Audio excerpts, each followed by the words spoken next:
Évangile de Jésus-Christ selon saint Jean 3, 13, 17. En ce temps-là, Jésus disait à Nicodème: Aucun être n'est jamais monté au ciel, à part le Fils de l'homme, qui est descendu du ciel. De même que Moïse a élevé le serpent de bronze sur un bâton dans le désert, de même le Fils de l'homme doit être élevé, afin que ceux qui croient en lui aient la vie éternelle. Car Dieu a tellement aimé le monde qu'il a donné son Fils unique pour que tout homme qui croit en lui ne meure pas, mais obtienne la vie éternelle. Acclamons la parole de Dieu.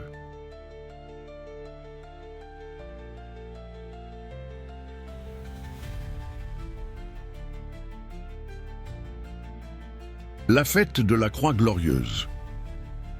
Nicodème, un maître juif, pharisien, vient trouver Jésus la nuit.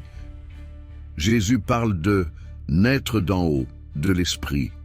Et dans ce passage, il explique pourquoi sa venue et sa montée, descente, sont décisives pour le salut. Nul n'est monté au ciel, sinon celui qui est descendu du ciel, le Fils de l'homme. Jésus affirme sa préexistence et son autorité unique. Il n'est pas un simple homme qui parle de Dieu, il est celui qui vient d'en haut et qui, parce qu'il est descendu du ciel, sait ce qui est de Dieu. Le titre « Fils de l'homme » renvoie à la fois à l'humilité et à la figure messianique de Daniel 7, celui qui reçoit la gloire, soulignant l'union de souffrance et d'exaltation. De même que le serpent de bronze fut élevé, ainsi faut-il que le Fils de l'homme soit élevé. Jésus utilise une typologie biblique, l'événement de Moïse, où le peuple mordu par des serpents était guéri en regardant le serpent d'airain élevé. Être élevé renvoie ici à la croix. Paradoxe, le bois de condamnation devient moyen de guérison. Il faut que Jésus soit élevé pour que le regard de foi trouve son salut, afin qu'en lui tout homme qui croit ait la vie éternelle. Résultat direct, la foi en Jésus, regarder vers lui, lui faire confiance, devient le moyen d'obtenir la vie qui dépasse la mort, la vie éternelle comme relation vivante avec Dieu, dès ici et maintenant et dans l'au-delà. Car Dieu a tellement aimé le monde. Le noyau du message chrétien, l'amour de Dieu est l'initiative. Fils unique, insiste sur l'unicité du don. Dieu donne ce qu'il a de plus cher. L'objectif est clair, ne pas condamner, mais sauver toute personne qui croit. Dieu a envoyé son Fils, non pas pour juger, mais pour que le monde soit sauvé. La mission de Jésus est salvifique. Le jugement survient en conséquence du refus de la lumière, mais l'intention première est la grâce offerte. La croix, loin d'être seulement tragédie, est acte de miséricorde qui manifeste l'amour rédempteur. Thème théologique important. Croix, gloire, la croix est exaltation, élevée et instrument de salut.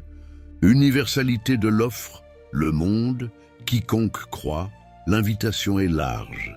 Foi relation, pas simple assentiment. Croire, c'est se tourner, se confier, vivre selon cette confiance. Vie éternelle commence maintenant comme qualité relationnelle avec Dieu et se prolonge après la mort.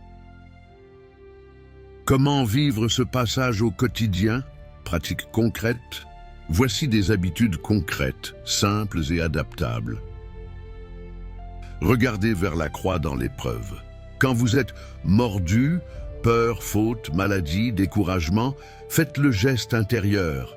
Fixez la croix, prononcez un court acte de foi. Seigneur, je crois que tu es ma guérison. Cela rappelle le serpent d'airain. 2. Rappel quotidien. Lisez lentement JN 3,16 au réveil. Laissez-la former votre journée. Dieu aime, Dieu donne, je reçois. 2 minutes suffisent. 3. Vivre par amour donné. Cherchez une petite offrande quotidienne. Service, attention, pardon. La croix nous apprend que l'amour se donne. Mettez cela en acte. Écoutez un proche, pardonnez, aidez quelqu'un. 4. Pratique sacramentelle et communautaire. Si vous pratiquez, participez régulièrement à l'Eucharistie et à la confession, lieu où l'on reçoit la vie que le Père donne par le Fils. Si vous n'êtes pas pratiquant, cherchez un temps de rencontre spirituelle régulière.